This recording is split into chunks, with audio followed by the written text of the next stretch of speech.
Hello guys. भारतीय online class में आप लोगों का स्वागत है गाइस। आज मैं आप लोगों के लिए उत्तराखंड के प्रमुख रेजिमेंट है जो सेना के जो छावनी है, जो जहाँ की सेना की भर्तियाँ सैन्यकर्मी की होती है।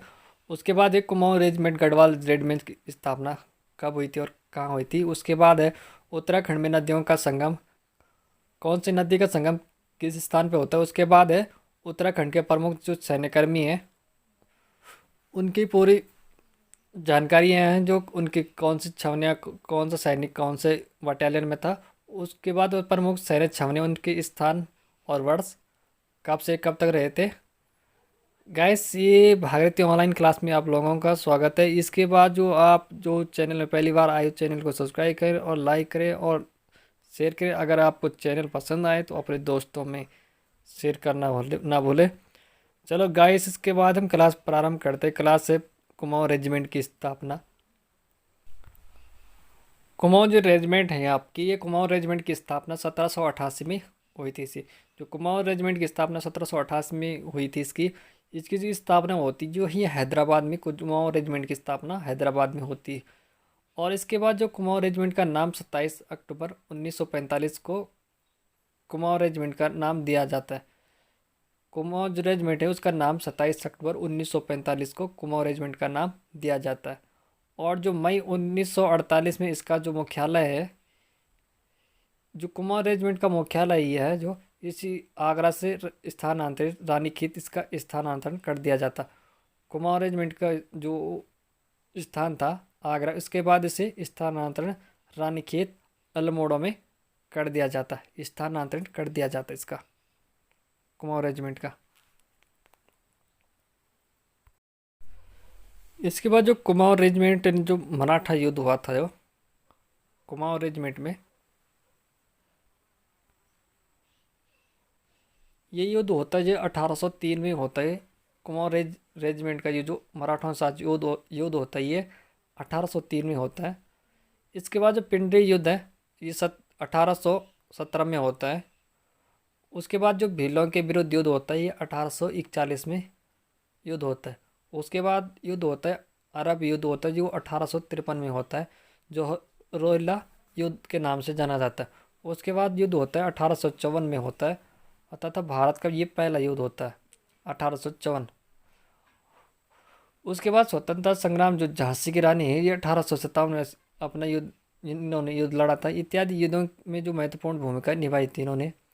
उसके बाद कुमाऊं रेजिमेंट की जो 13वीं और 15वीं बटालियन थी, ये भारतीय सेना में ये वीरों का वीर कहा जाने वाला बटालियन था ये। और उसके बाद जो 1988 में है, ये कुमाऊं रेजिमेंट का पहला डाक टिकट जारी कर दिया जाता है। 1988 में कुमाऊं रेजिमेंट का डाक टिकट कब जारी किया जाता है? 1988 में कुमाऊं रेजिमेंट का डाक टिकट जारी किया जाता है। जो कुमाऊं रेजिमेंट है, ये कुमाऊं रेजिमेंट की स्थापना 5 मई 1887 को होती है। कुमाऊं रेजिमेंट ये पौड़ी गढ़वाल जिले में स्थित है। इसकी जो समुद्र तल से ऊंचाई है 1706 मीटर है। समुद्र तल से इसकी ऊंचाई, जो गढ़वाल रेजिमेंट है, जो ये इसकी स्थापना 5 मई 1887 को होती है। गोरखा जो रेजिमेंट थी, इसकी ये दूसरी बटालियन से किया गया था। इस रेजिमेंट द्वारा जो 1987 में लैंसडाउन जी पौड़ी गढ़वाल जिले में स्थित है, इसकी जो छावनी बनाई जाती है पौड़ी गढ़वाल लैंसडाउन में।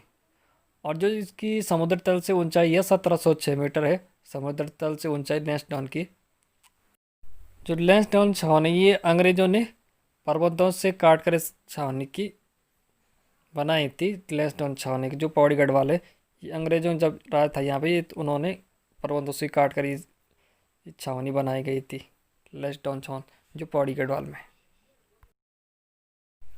इसके बाद प्रमुख सैन्य छावनी और उनके स्थापना वर्ष, कब किस छावनी और कब को बनाई गई थी। जो अल्मोड़ा छावनी, इसकी स्थापना 1815 में की गई थी, अल्मोड़ा छावनी की। इसके बाद जो दूसरी छावनी बनाई गई थी रानीखेत छावनी है, इसकी स्थापना 1871 में की जाती है, रानीखेत छावनी की 1871 में इसकी स्थापना की। जो लैंसडाउन छावनी है जो पौड़ी गढ़वाल में है, इसकी जो स्थापना होती है 5 मई 1887 को की जाती है। और जो दूसरी छावनी है, इसके बाद नेक्स्ट है देहरादून छावनी। जो देहरादून छावनी है, इसकी स्थापना 30 नवंबर 1814 को होती है, देहरादून छावनी की। उसके बाद दूसरी छावनी है चक्राता छावनी है। चक्राता छावनी इसकी स्थापना 1866 को होती है, 1866 को होती है चक्राता छावनी की स्थापना। इसके बाद जो दूसरी छावनी नैनीताल छावनी है, इसकी स्थापना 1841 को की जाती है। और इसके बाद जो दूसरी छावनी रुड़की छावनी, इसकी स्थापना 1853 में की जाती है।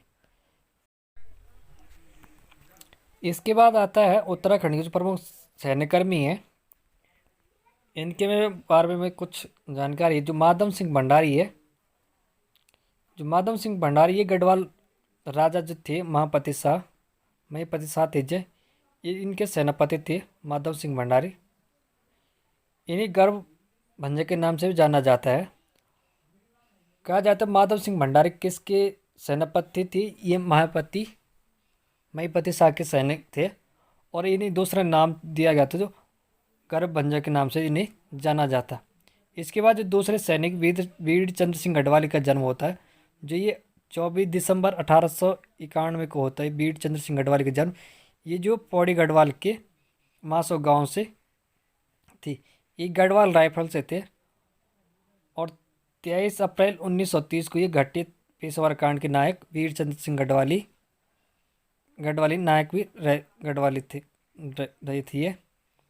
इसके बाद जो तीसरा है दरबान सिंह नेगी, ये गढ़वाल राइफल में थे और इन्हीं प्रथम विश्व युद्ध में वीरता जो प्रदर्शन करने के लिए इन्हें 1914 में इन्हें विक्टोरिया क्रॉस सम्मानित किया गया। अंग्रेजों ने उन्हें 1914 में विक्टोरिया क्रॉस से सम्मानित किया गया था दरबान सिंह नेगी को 1914 को। इसके बाद जो दूसरा है चौथा है जो गब्बर सिंह नेगी है। गब्बर सिंह नेगी थे जो गढ़वाल राइफल में थे और इन्हीं प्रथम विश्व युद्ध में वीरता का प्रदर्शन करने के लिए 1915 में विक्टोरिया क्रॉस से सम्मानित किया गया था।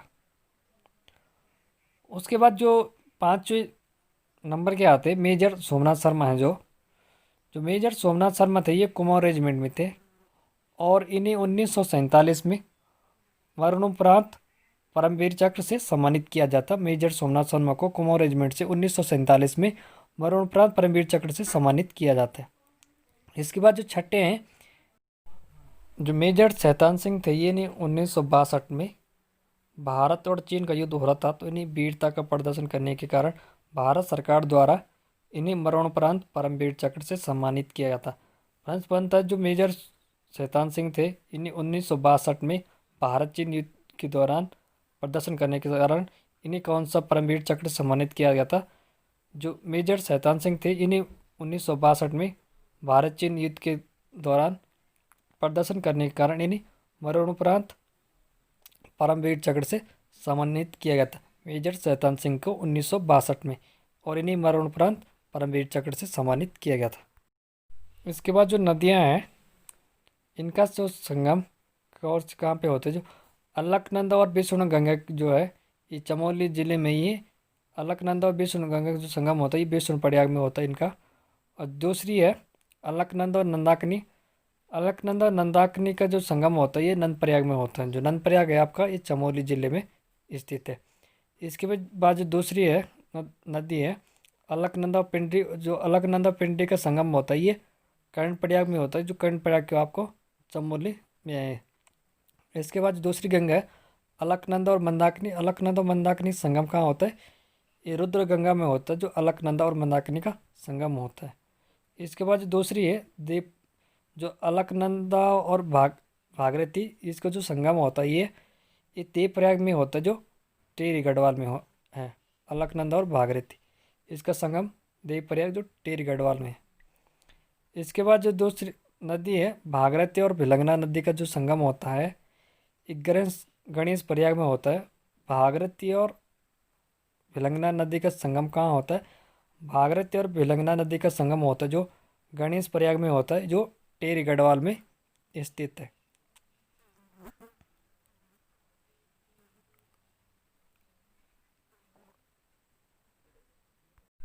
इसके बाद जो दूसरी नदी है अलकनंदा और सरस्वती नदी का संगम कहाँ होता है?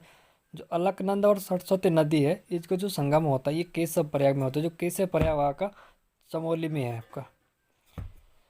इसके बाद जो दूसरी है गंगा और चंद्रभाग चंद्रभागा नदी है, इसको संगम होता है ये ऋषिकेश में होता है, ऋषिकेश जो आपका देहरादून में पड़ता है। इसके बाद जो दूसरी नदियाँ हैं ये जो काली और गोरी नदी का संगम कहाँ होता है? काली और गोरी नदी का जो संगम होता है जौल जेपी में होता है, जो जौल जेपी आपका पिथौरागढ़ जिले में है। इसके बाद जो है दूसरी ये नदियाँ हैं जो यमुना और टोंस नदी, यमुना और टोंस नदी का जो संगम होता है ये कालसी में होता है, जो कालसी आपका देहरादून में है। इसके बाद दूसरी है भागीरथी और केदार गंगा। भागीरथी और केदार गंगा का जो संगम होता है ये गंगोत्री में जो होता है, जो गंगोत्री आपका उत्तरकाशी में है। इसके बाद जो दूसरी है जो नदियाँ हैं ये सरी और गोमती नदी है।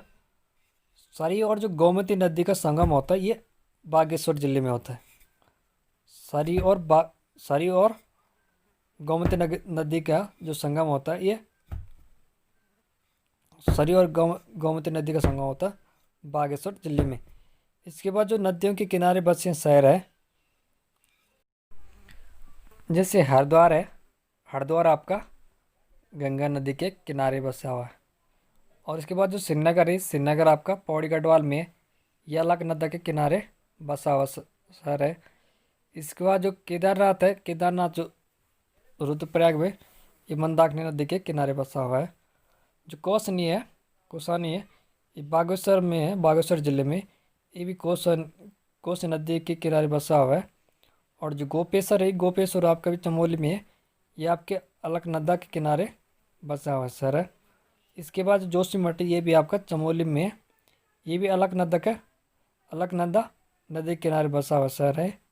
इसके बाद जो उत्तरकाशी है, उत्तरकाशी भी आपका भागीरथी नदी के किनारे बसा हुआ नगर है। और इसके बाद जो दूसरा है टनकपुर, टनकपुर जो आपका चंपावत में, जो चंपावत है ये आपका टनकपुर है जो चंपावत में, ये काली नदी के किनारे बसा हुआ नगर है ये। Hello guys, thank you. ये कुछ महत्वपूर्ण कुछ जानकारी थी मैंने आप लोगों से शेयर करी। गाइस आपको चैनल पसंद आ तो अपने दोस्तों में शेयर करें और सब्सक्राइब करना ना भूलें। Thank you guys.